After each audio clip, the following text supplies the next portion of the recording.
Greetings, everyone. I am so pleased to introduce two giants in the field of conservation, Dr. Herb Raphael and John Turner. In my years in conservation, both stood out as national and global leaders, advancing the cause for protecting biodiversity, in advancing science, in understanding the complex world of human biodiversity relationships, and solving some of the world's most important species protection problems.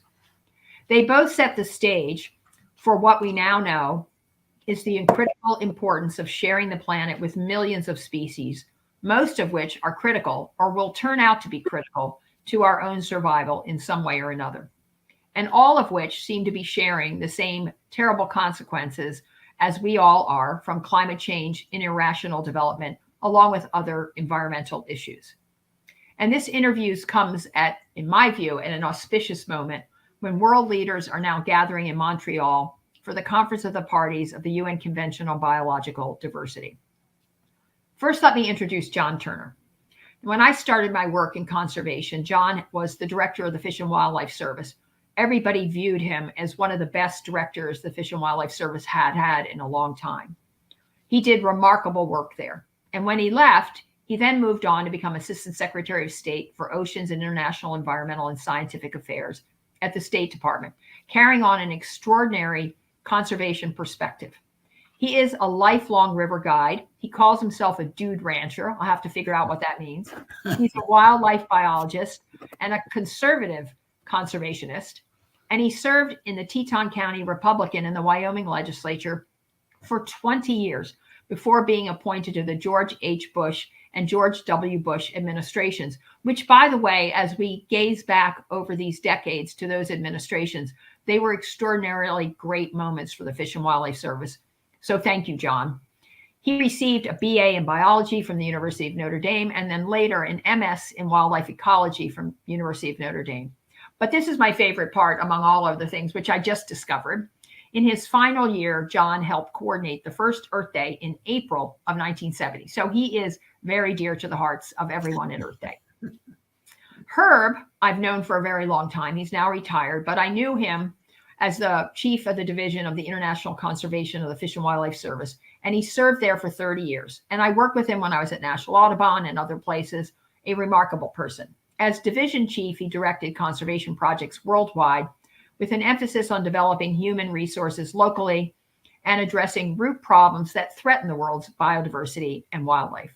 Responsibilities included managing 10 different grant programs, a $24 million annual budget, and the implementation of various critically important international treaties and protocols. Dr. Raphael has a BS and an MS, and finally a PhD in ecology and evolution from the State University of New York at Stony Brook. He spent years in Puerto Rico as a conservation biologist for the Puerto Rican government, and he's the author of 5 books, including one of my favorites and widely acclaimed Guide to the Birds of West Indies. He's a recipient of many awards, including the Alexander Skutch Medal for Excellence in Neotropical Ornithology. So we've gathered here today to talk about Herb's new book called The Revoyage of the Mayflower, Societal Values and Conservation's Driving Force. This book is a cutting-edge exploration of what individuals, communities, and conservation organizations must do to save the world. And I totally agree with him. The Revoyage of the Mayflower offers a 9-point framework for improving natural resource conservation efforts by focusing on values, societal values, and community action. All told, it offers a comprehensive approach for reversing the dour trends facing our living world today. The author relates stories from a distinguished career leading international conservation efforts around the globe, and they range from powerful insights regarding efforts to conserve the critically endangered tiger, which is truly amazing, and I hope Herb talks about this today, to a poignant, very poignant analysis of North America's extinct bird life as it relates to the Mayflower's voyage, considering all of the what-ifs had we done it differently with a different assemblage of passengers who had been on board. Anyone who cares about the environment, from conservation professionals to citizens concerned about the living world, will find this book a must-read. It is critically important that we understand everything that Herb is talking about, because we think at earthday.org that it's the key to saving biodiversity. So I'd like to turn it over to my hero, John Turner, to interview Herb Raphael, another hero, about this great book. So John, you can take it away. Kathleen, thank you very much for the introduction and greetings from a very snowy Wyoming, where I think we're experiencing an old-fashioned winter. It's really a pleasure to join my longtime colleague, Dr. Raffaele. Through the decades, he's one of the most admired wildlife professionals that I've encountered.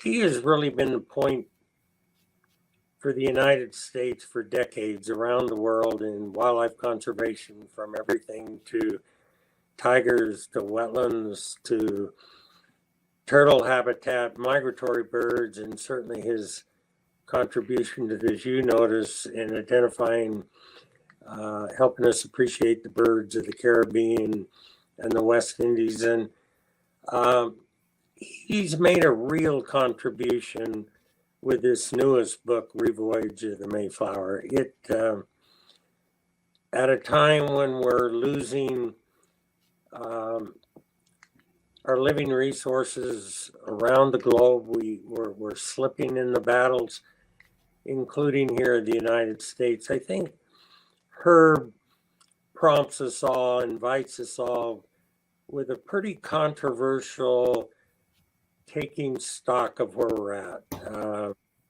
What has worked, but more important, what has not worked, what is not working. And so I think it's provocative, it challenges us all, and I think he makes a worthwhile call to look at new strategies for all of us dedicated to try to sustain our natural resources. So let's get right into the book. Herb, congratulations on this contribution. You're very insightful. You back it up with examples, not only here at home, but around the globe. I was surprised it started out by taking a look at a culture and a religion that we aren't too familiar with, that is the Hinduism and culture. And of course, the subtitle is critical, that is the real substance of the book. But why did you initiate your focus on the Hindu culture and people? Yes, and before I get into that, John, it's just great to see you again, and I just love working with you, both when you were at the service and when you were at the State Department. It was a true privilege, and thanks for being here and having this discussion.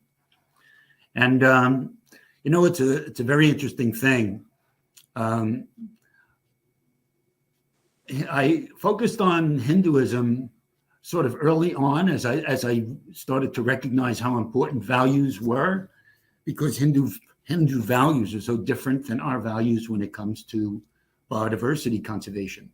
And at the same time, even though I was thinking about Hinduism in the early stages of writing the book, the Mayflower allegory never even occurred to me until the last year of writing.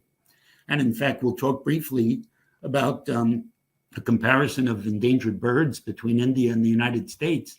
That too had never even occurred to me until the latest stages of actually writing the book.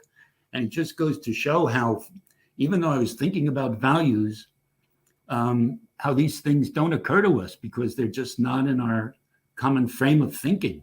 We're just not thinking those ways. And so I started thinking about the importance of Hinduism and the relationship of Hinduism to values because I had previously, as you know, worked a lot in Latin America, and depending on the values of a country, it influenced conservation. So I was looking for a comparison of a country that had very powerful values towards conservation, but at the same time negated or the typical arguments we would make for why their values don't matter. So, for example, in the case, let's take of Indigenous Americans. We say, oh, well, Indigenous Americans, they had tons of space. So Native Americans, they had space, there are a lot of arguments we could make for why their values towards nature shouldn't be considered by us. In the case of India, that's not so. So India, by the way, here's a slide about Hindu values, so our viewers can have a sense, the most important one being that all living things have souls. The fact that all living things have souls, or the belief that all living things have souls, pervades all of Hindu belief, and it has huge implications, which we'll take a look at. So in looking at Hindu values, I also wanted to consider the fact that India has been around, Hindu civilization has been around for 5,000 years. The country is incredibly densely inhabited. There's very little space in India. And so they had more obstacles to conservation than we do. When you compare the US to India, their obstacles are immense. And we'll go through in more detail some of those obstacles. And so that's why I chose Hinduism. That's why I chose India. And hopefully that'll unfold as we have this discussion. Well, you point out that surprisingly, in India, they've only lost one bird species, pink-headed duck.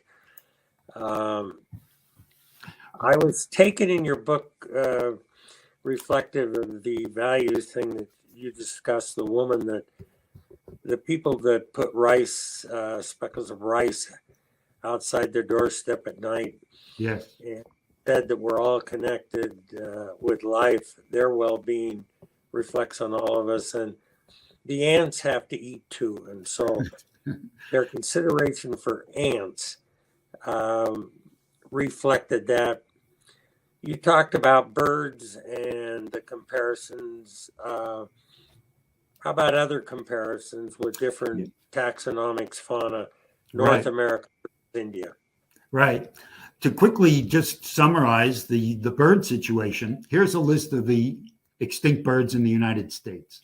So there are 9 extinct birds, depending on whether you consider the ivory-billed woodpecker extinct or not. If you look at this list, I didn't highlight it specifically, but pretty much the top 5 of these birds, 1, 2, 3, 4, the top 4 birds were extremely heavily hunted for food in the early days of our country. The others disappeared for other reasons. But the bottom line is, in 400 years of civilization in the of European colonization in the United States, we have 9 extinct species. And so you would think, well, geez, if we extinguished 9 species in 400 years, how many have the Indians extinguished in 5,000 years? In 5,000 years, at the rate that the U.S. extinguished birds, India would have about 100 extinct species. And like you just touched on, the pink-headed duck is the only extinct species from India. And it's like, how can that be? And why did it become extinct? The pink-headed duck became extinct sort of like the Labrador duck. Nobody really knows why. It wasn't heavily hunted. And so it's rather remarkable that there's only one bird that's become extinct there. So like you asked, well, gee, if that's the case for birds, what's the case for, is this just the case for birds or is it the case for other animals? And we don't have time to go into it, but here are the predators, the key predators of the United States versus the key predators of India. You have gray wolf, red wolf, grizzly bear, mountain lion. Those are the US's primary predators. Look at India's list: tiger, leopard. They also have the gray wolf like we do, the lion and the cheetah. I'll only take a minute, and because people can read the book to get more details, but I'll only take a minute to compare the gray wolf and the tiger. So, of course, everyone involved in conservation pretty much knows the gray wolf was virtually wiped out in the lower 48 states many, many decades ago, and a lot of efforts now has been put into restoring it. What about the tiger, the most dangerous predator in India? How does that compare to the gray wolf? Well, today, there are a few thousand tigers still in India. These are the predators, just to give you an idea. So here's the tiger. And What's most fascinating, what I find absolutely unbelievable about the tiger, if you look at the point, the third from the last point, in the 1920s, the population of India was the same as the population of the United States is today, 300 million people. Now we're talking about 300 million people in a country much smaller than ours, about a third the size or a quarter the size. In the 1920s, India had 100,000 tigers. Now, John, you live out west, or in the east for that matter, where I am. None of us, no part of this country would tolerate an animal, even a quarter fraction as dangerous as tigers, to wander around their country. And yet India had 100,000 tigers in the wild.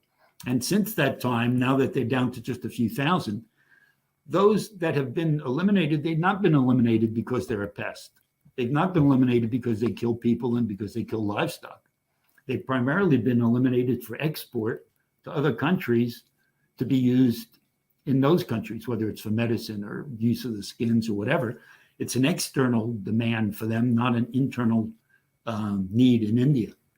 And so as you go predator by predator, you find the exact same result with predators that we found with birds, and that is that India has nurtured their wildlife way better than we have here in the United States. So I'm going to skip these other predators. And what about another famous animal that survives pretty much out where you are, the American bison? American bison at the turn of the previous century, around 1900, was down to about 100 animals. And a lot of effort's been put into restoring them. What is India's biggest herbivore? Its biggest herbivore is the Asian elephant, which is at least 100 times more dangerous than bison because of the damage it does to crops and people's homes. So here's a home where a person had a small farm. If they try to get the elephant to back off, can sometimes be the result. So elephants are dramatically more dangerous than bison are. And India has 15 to 20,000 elephants that roam wild and still cause tremendous amounts of damage each year.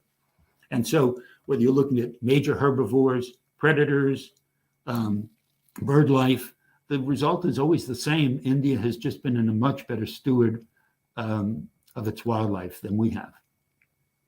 And this is just a summary of the fact that they have more dangerous wildlife and it's how successful it's been despite all the issues that I was really taken with your comparisons. They're dramatic. In birds, predators, large ungulates, as one that worked on wolf reintroduction to the gritty Yellowstone, we had to reflect on the effort we made to eliminate them from the landscape. And certainly you and I have been to India and worked with them on conserving their tigers, but considering the impact of, say, elephants and tigers actually eating and killing people, destroying crops and homes, yet the tolerance that has somehow existed in that civilization, you helped draw us to. So looking at your comparisons, let's talk about why India's values are making such a profound difference in some of these outcomes. Yeah. And, I've done this exercise a few times. And as you can see from this list, these are things we all just take absolutely for granted as central to conservation. When we were in the Fish and Wildlife Service together, every part of our agency wanted more money. Money is sort of the driving force. Well, I was called, it's pretty funny. About a year ago, I was called by a friend that works for a conservation organization. And he asked me about, well, gee, Herb, what would you argue to make an argument for $40 million more for migratory bird conservation? And you know what my response was? I said, I wouldn't argue for more money for bird conservation. I would argue for reprioritizing and addressing in better ways how we conserve our wildlife. To me, there's a lot of money out there. India doesn't have a lot of money, but they conserve their wildlife. They focus on values. We focus on, if you look at this list, we focus on more money. We focus on, when I say, we, of course, if we have space, that's wonderful, but India has very little space. They have a huge population, so population isn't what's determining outcomes. And you look down this list, and then scientific capacity, we spend a huge amount of time studying animals, but we really don't know how to conserve them well. We have great legal frameworks in this country. And so you look at this, and for all the first 8 items, the United States far surpasses India in its capacity, and yet we're talking here about the last item, cultural values. It's the one factor that India has in its favor, and what it's doing is it's trumping all these other things. So if it's trumping all these other things, doesn't that tell us that that exactly is what we need to be focused on, rather than all these other things that here in the United States, and not just the United States, but the whole developed world, we look at conservation being driven, and without these first 8 items, conservation can't succeed, and I would argue it's the opposite. We don't need any of those items if our values are right. And that's the whole, and like you said, that's arguably, this is controversial. I'm not going to, here's just an important map that shows the size of India compared to the United States, and it doesn't even include Alaska. So we don't have time to go through each of these, but like I said, it's pretty clear that the cultural values are the issue. Here's a summary of what I just described verbally. So you had mentioned, and this is absolutely, if anybody had only one take home from our discussion today, this picture I think is what you're talking about, and this is it. So when we talk about ants, when we talk about mosquitoes, when we talk about bugs or things that bother us, what's the solution in the United States? It's pesticides. Unbelievably, in India, they make this design called a kolam. So what's a kolam? A kolam, especially in southern India,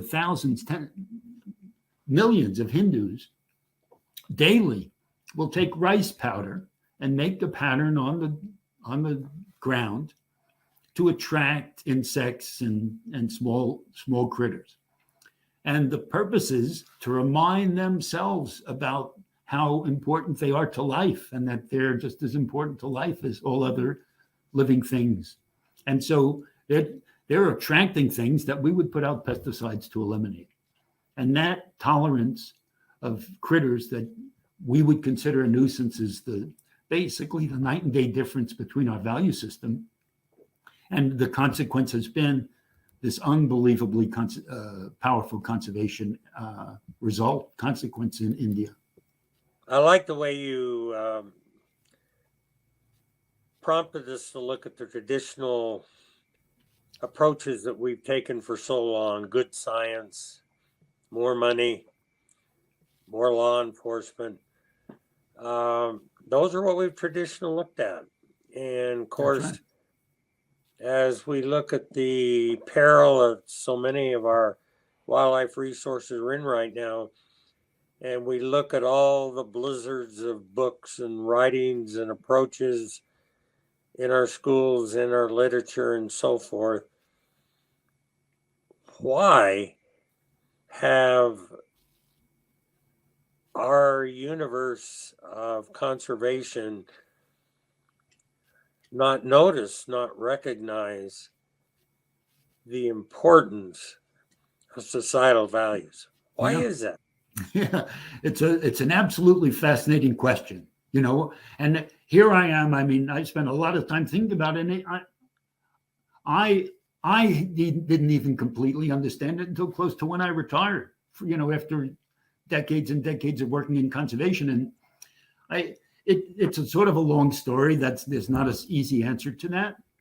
And, you go back to Aldo Leopold, who very much looked at the science of wildlife as very important, But that was a different, that was a different era. It's practically 100 years ago when he started out as a wildlife biologist.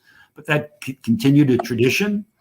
And I think it was only later on in his career that he realized the whole idea of a land ethic and how important it was. But even he felt it should be a personal thing. But in my mind, it shouldn't be a personal thing at all. Certainly, we didn't need our own ethic, but we need community ethics. We need community values.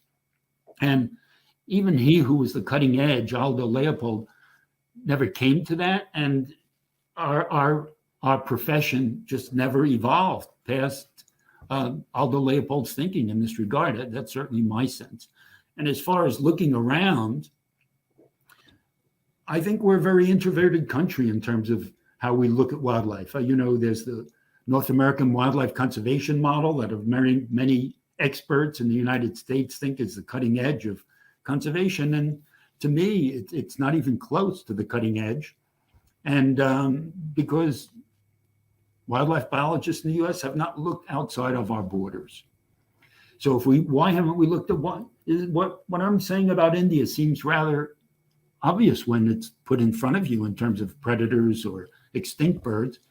But we have such a bias, I believe, against Eastern thought that we presume, oh, gee, Hindus, who are they?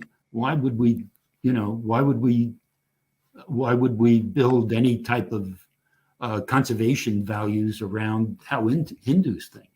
And I'm not advocating adopting Hindu religion. What I'm advocating is that we need a set of conservation values, whether they're however you want to call them. And Hinduism gives us a lead about how we should go about it. But I made a big list of different reasons why we have not recognized India and Hindu values. And it's frankly, there's a certain amount of neo-colonialism involved in it. I think Indians themselves hardly respect their own values. Before, not while you were director, prior to that, and I was prior to my work there, the service in India actually produced a book, 500-page book we helped produce it, on collaboration and wildlife conservation in the US and India. And there's 2 sentences about the cultural values in this 500-page book. Even the Indians are promoting the application of Western technology to conservation in India. The top Indian experts pretty much so many of them have studied in the States and have become so westernized that they're pretty much promoting, not pretty much, almost entirely, Western approaches to conservation to the detriment of cultural values in India, which is what saved their own wildlife. It's a rather sad commentary. Well, I think we would agree that the traditional toolkit, we don't need to throw it out. We're still going to need good science. We're going to need adequate funding, good law enforcement, a look at habitat, protecting critical habitat, migratory routes. But I think what you do is shine light on an area we have missed, and it may be the critical area that we have all missed. So talk to us a little bit about new approaches, new solutions. How do we address this vacuum that has really hampered our overall efforts? Exactly. I think, John, you've put it perfectly. I think that's exactly right. It's not like you throw away the baby with the bathwater. I think these strategy things we're doing, it's not like we shouldn't do them. They need to be put in context, and we've been missing this key element that we need to integrate into everything that we do. And I think probably one of the best ways to start with that is one of the first solutions I talked about, and that's how we focus our conservation efforts and how important it is to look at the communities where conservation needs to take place. Because obviously where there are no people, we don't have to worry about wildlife. The places we have to worry about wildlife is where people are. And where communities are, anytime, just like when we look at wildlife, we divide wildlife into its different groups, raptors and shorebirds and so on. We need to look at communities as stakeholder groups. you're from a different stakeholder group than I'm from in terms of our life outside the Fish and Wildlife Service. And all of those groups are important. And the question is, how do we reach them? How do we reach them? So to give you a fascinating example, because this is so important, here's a small list of some stakeholder groups. And we at one point, you and I worked in Mexico a lot together. And at one point, we had some additional resources to work in Mexico. And what we would have done traditionally years ago in the service would have been to say, gee, what are the most endangered species in Mexico? Let's dedicate money to them. No, what we did was he said, what is the constituency in Mexico that has the biggest impact on wildlife that is not being engaged? So we brought together about 50 NGOs from Mexico, 50 non-governmental organizations, and we said, ask them that question. Who in your country is having the biggest impact on wildlife, but you're not able to engage? And they said, decision makers. The non-environmental decision makers, not the head of the Ministry of the Environment, but the head of transportation, the head of, all the other different kinds of agencies. And it took us about 2 years to figure out how in the world, how do you reach people?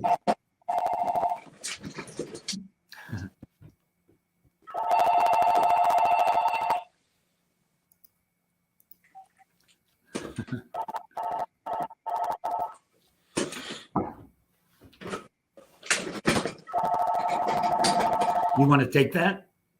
No. Okay. That's my landline. I don't pay any attention to it. Okay. So, Herb, I also liked your story of the St. Lucia's parrot in relation to Puerto Rican parrot. Talk about it just for a second. Okay, sure. Let me just go back one slide. So, the Puerto Rican parrot, when I worked in Puerto Rico for 7 years, from 1970 to 77. And while I was there, the Puerto Rican parrot was down to 13 birds. And you couldn't be much more endangered than that. But all the parrots of the West Indies were endangered. And I don't think there was a single island where the parrots were well off. It so happened St. Lucia has an endemic parrot. There were 100 parrots, which is pretty darn endangered as well. So around 1970, 71, the early 70s, both of these parrots were about as endangered as you could want to be without going extinct. Now, in the United States, at the time that I went to Puerto Rico, the United States hired a PhD expert in, wildlife at that time, wildlife management, and said, all right, study the parrot and save it. And over the years since then, we've pumped tens of millions of dollars into, building an aviary and, procreating the parrot and all this stuff.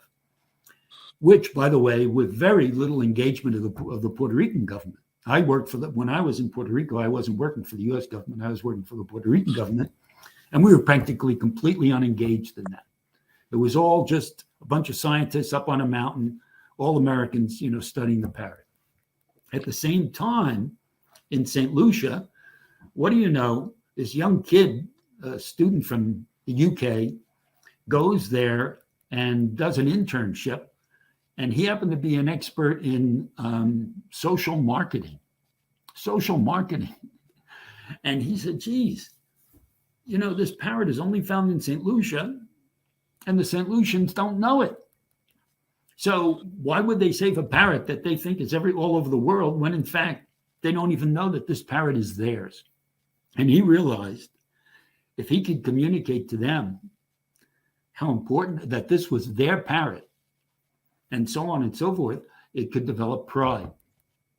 And so he started what are now called pride campaigns.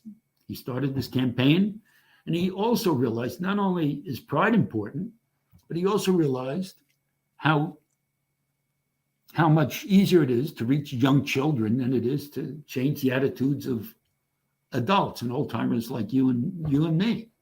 And so they started this program with elementary school kids. And they went to every single elementary school in St. Lucia. And with no money, talk about money, they had nothing. So with virtually no money, bit by bit, the forestry staff did that. And when they communicated to the kids, they didn't communicate as adults. They went dressed as a parrot. So it was the parrot talking about its life and its relationship to them.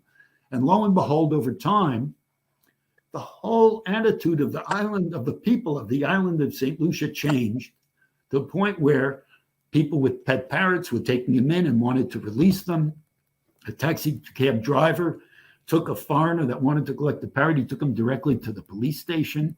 I mean, the stories were just mind-boggling about how attitudes toward the parrot changed. And what do you know? When the attitudes toward the parrot changed, collecting them for pets stopped, exporting them stopped, cutting of trees where with nest cavities stopped. And now there's like 2,000 St. Lucian parrots. And now they have to deal not with the parrot becoming extinct, but the parrot becoming a pest, in certain crops. So the whole issue has changed for what they need to do. So a totally different approach to how do you save a species. And it's just fascinating comparison. Well, Herb, I really like the St. Lucia parrot story, where you go in and start bottom up with community and stakeholder groups. But I like your observations on what you do with that stakeholder group in identifying mutual interests, what are the shared values, and try to blend those with the conservation objective. Talk about that. Right. I will get to that. If I could tell you one other story before I get to that, I would like to touch on this one Mexico story, which has to do with what I was touching on with regard to decision makers and the power of reaching particular stakeholder groups. So we were trying to figure out how do you reach powerful decision makers in Mexico, and it took us a long time to figure out. But the Mexicans that were coordinating this realized if we put them on a boat, they can't get distracted. And so they had a plan to put decision makers in Mexico on a boat for 5 days and take them around the Gulf of California. Before they even got the decision makers on the boat, the president of Mexico met with the organizers of this project, asked them, where are you taking all these decision makers? And they said, we're going to take them to Cabo Pulmo, where they're going to build a big industrial complex.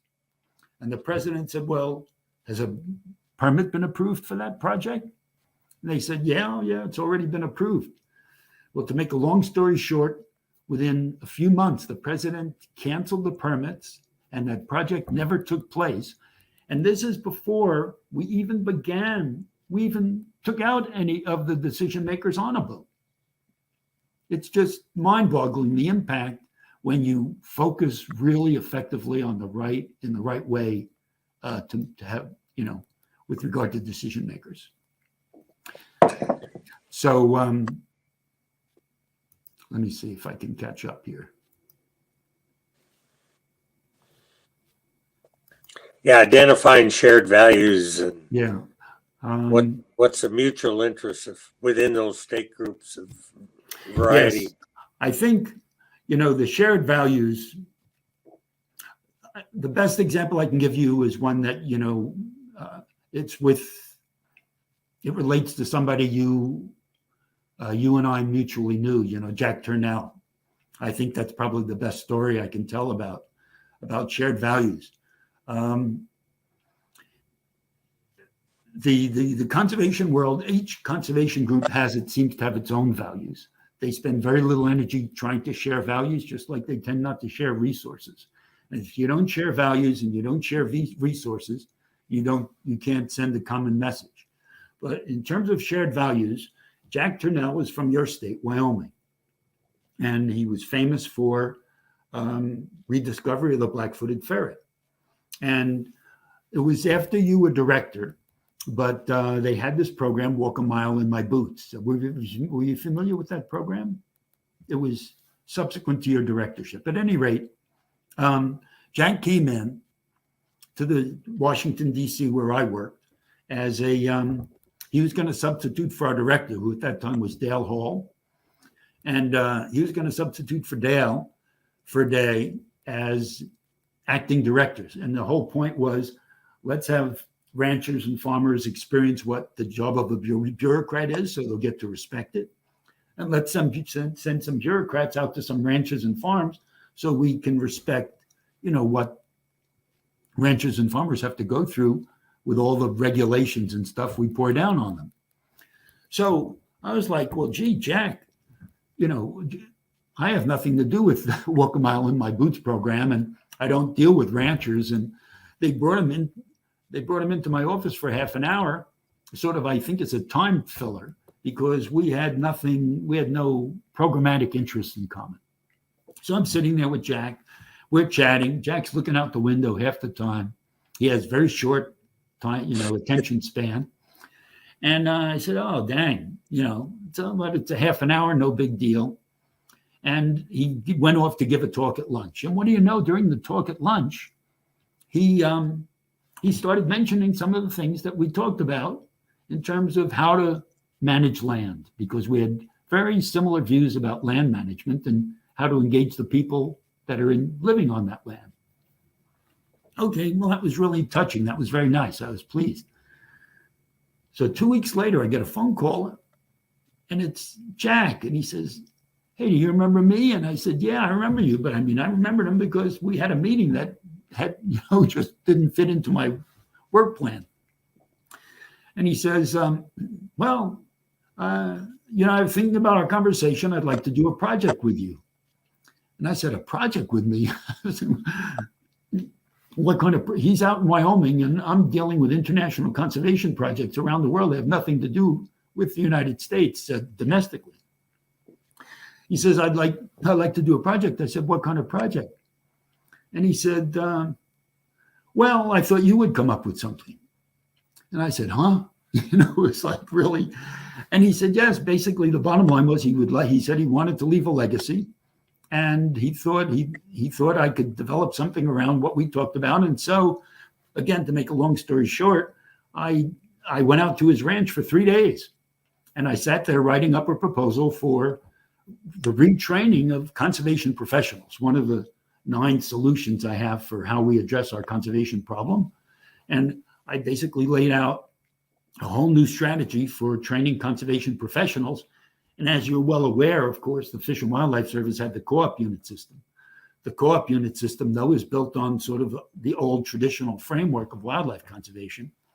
And so I created a new framework that that he and I both felt would do the trick in terms of converting wildlife conservation into a field that was much more sensitive to, working with ranchers and farmers and communities. And whether ranchers or farmers or inner city kids, people learn how to develop trust, develop communication skills and things like that.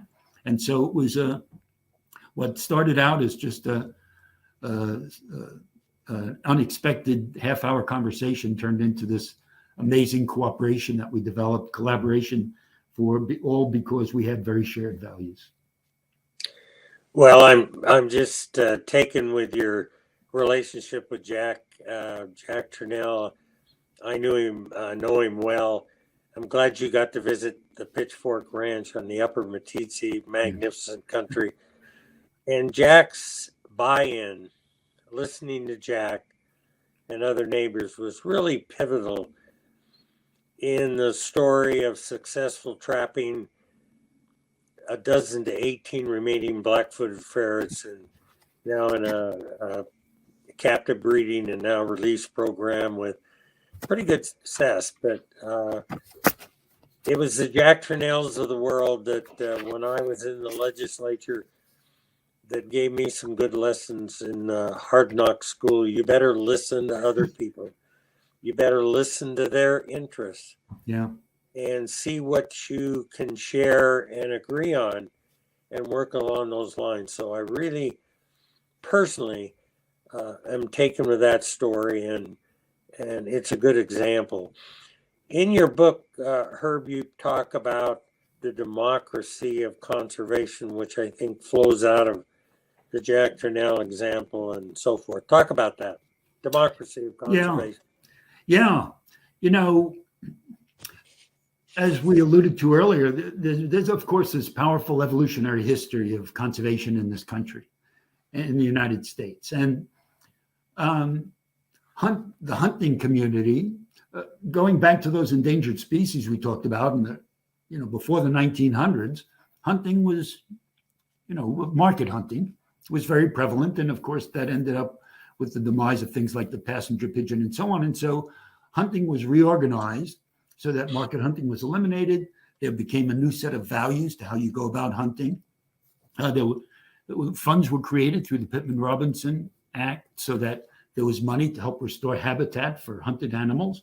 And so the hunting community did a huge amount to restore wildlife in the United States, particularly game animals.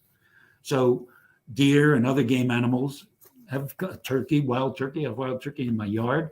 I mean, that's thanks to these incredible restoration efforts.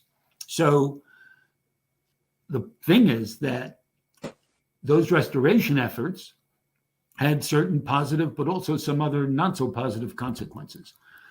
So when Pittman-Robertson Act and also the Dingell-Johnson Act for fisheries were passed, that, as you're of course super well aware, resulted in huge amounts of money going to each of the states for wildlife restoration. And reasonably so, the state said, well, geez, look at all this new money we've got. How are we going to manage this money? And they said, all right, well, we'll make a commission and we'll spend it.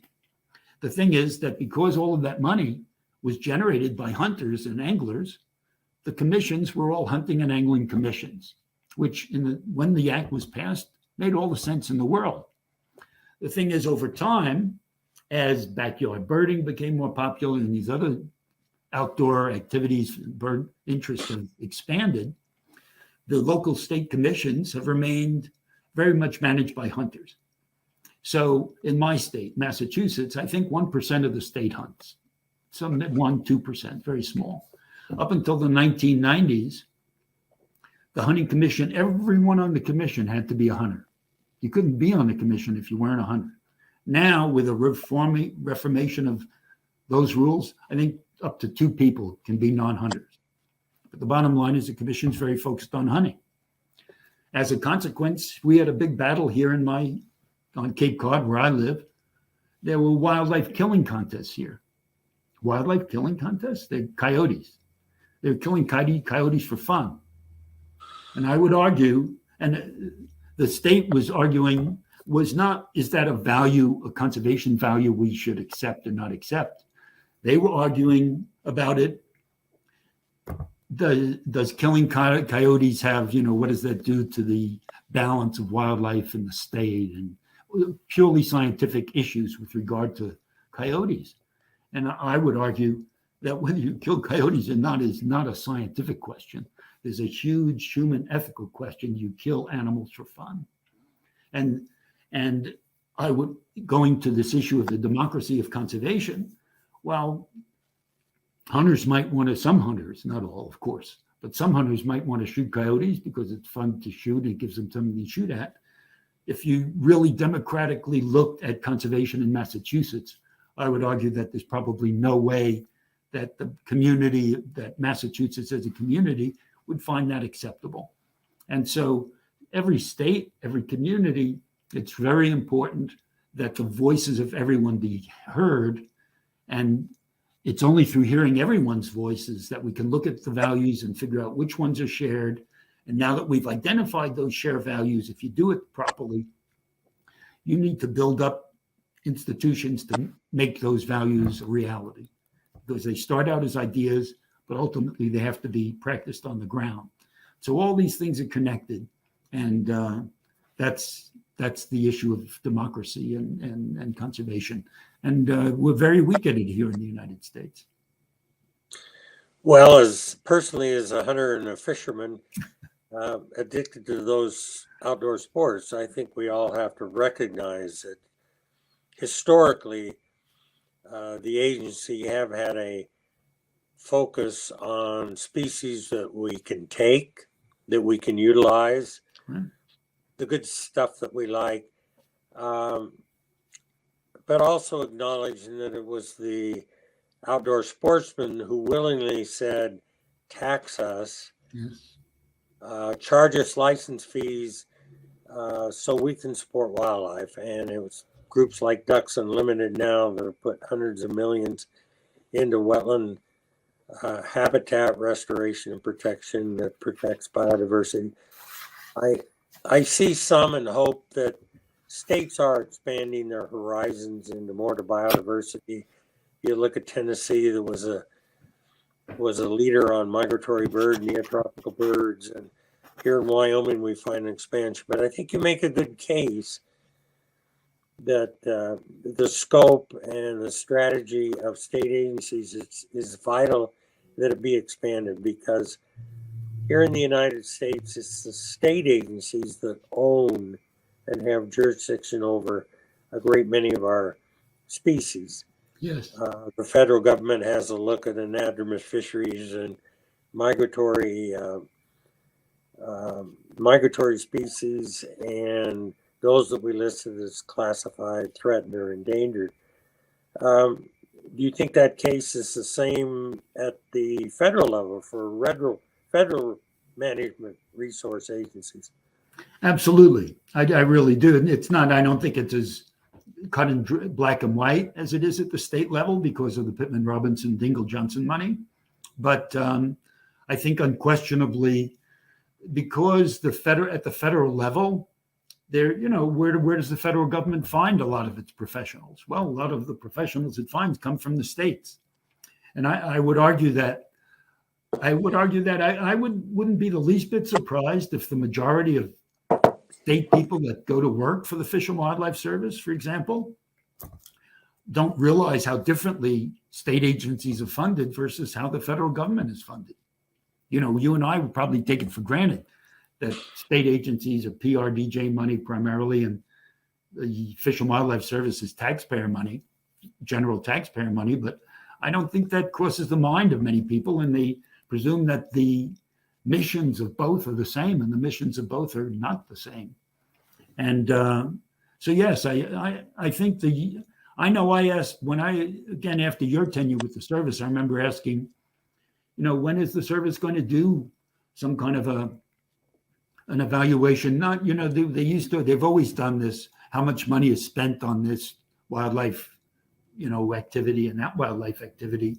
But I don't know that they've ever done a survey at the national level of of the values of Americans towards wildlife, and how that ought to reflect on how an agency like the Fish and Wildlife Service does its job.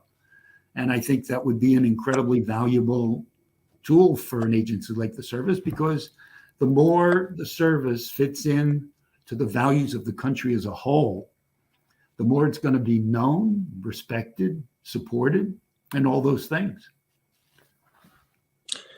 Well, your look at the state and federal agencies is a worthwhile one, and in the pluses and the minuses of current focus and so forth.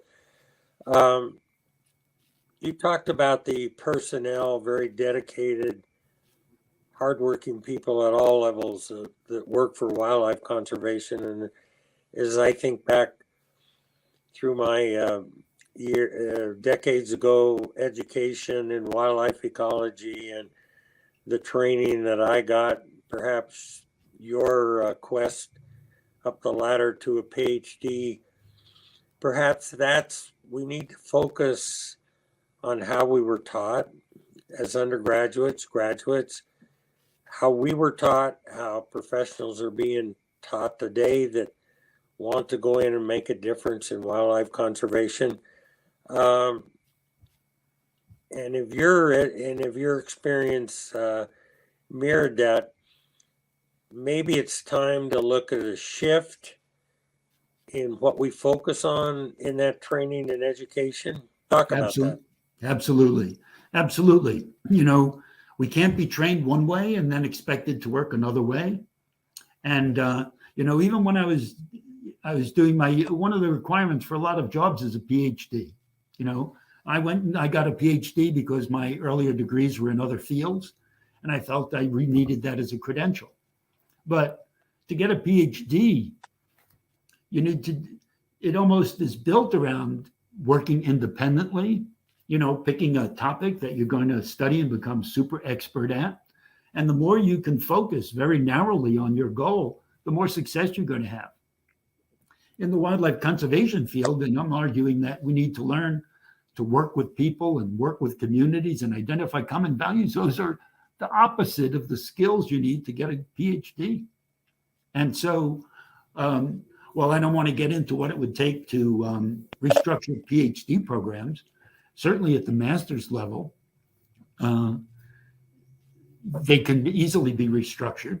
And they need to focus on basic human, because you're working with people, less than with studying the wildlife itself. You need people skills.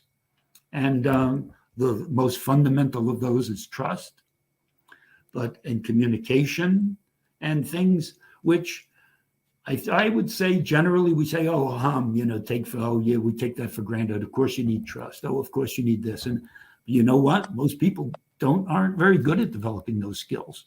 And I'll give you one really powerful example.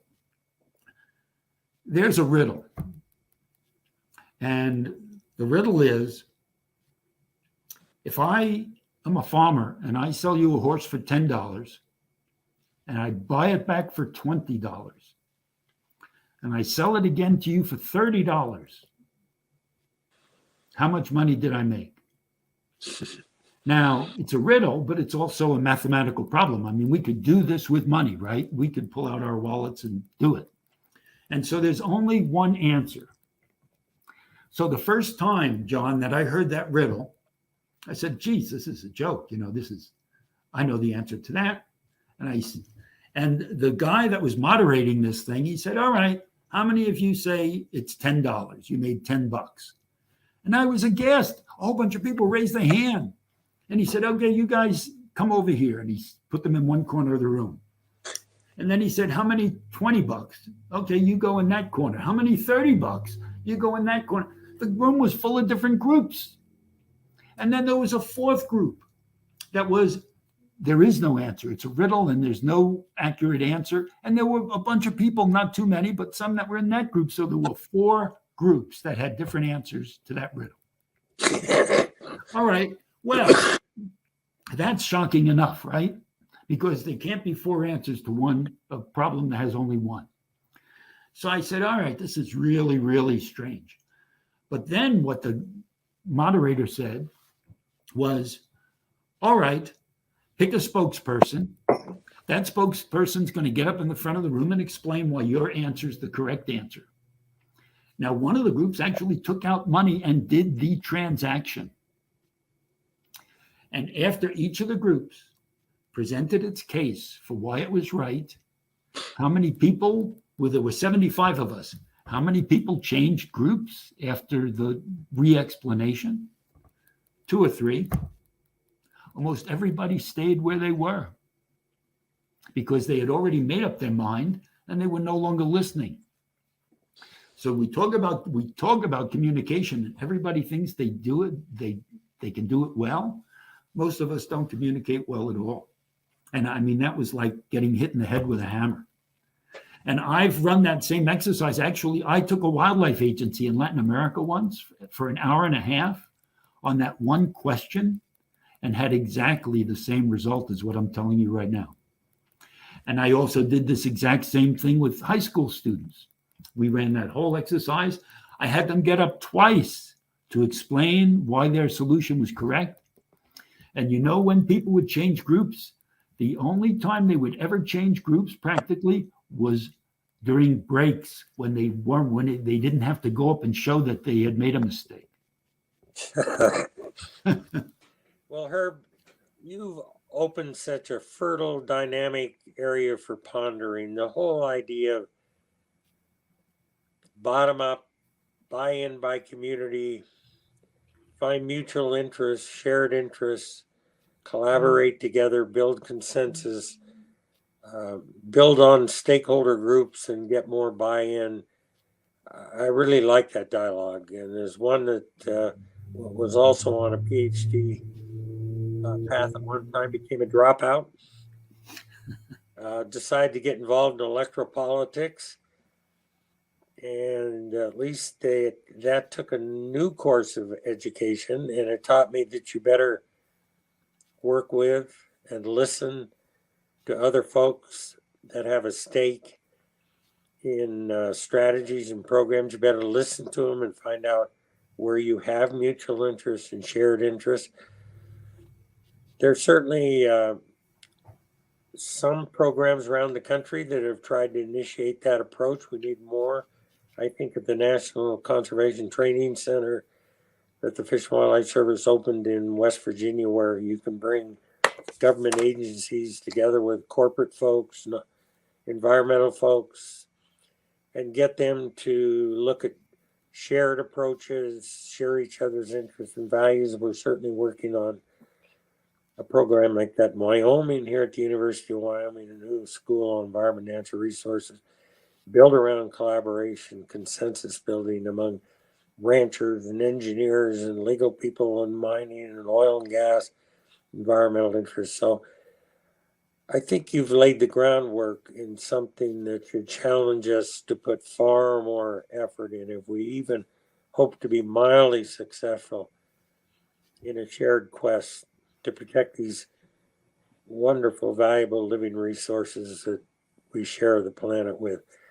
So we've covered a lot of ground. We did not do justice to all the gems and insights that you offer in our book, so I encourage that to our listeners, for those that have not seen it.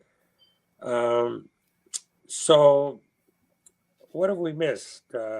What are some loose ends that you'd like to summarize with her? I think there aren't any major loose ends that I'd want to touch on, but I would want to reiterate something you touched on right in the beginning about the rice, and the kolam, and us using pesticides, and the Indians putting down rice powder for little critters, and just respect for the world in general and all living things. And if people can, it isn't a big complicated issue. It's not like we're talking about making a mountain. It's not like we're talking about identifying 50 values and breaking them down into different subsets. It could be one value, but bottom line is we need to focus on values, and it needs to be the center of virtually all of our conservation efforts. And that's the fundamental take-home message. And by the way, thanks, John. It's just been really great to see you again, and pleasure to chat with you about conservation and things like that.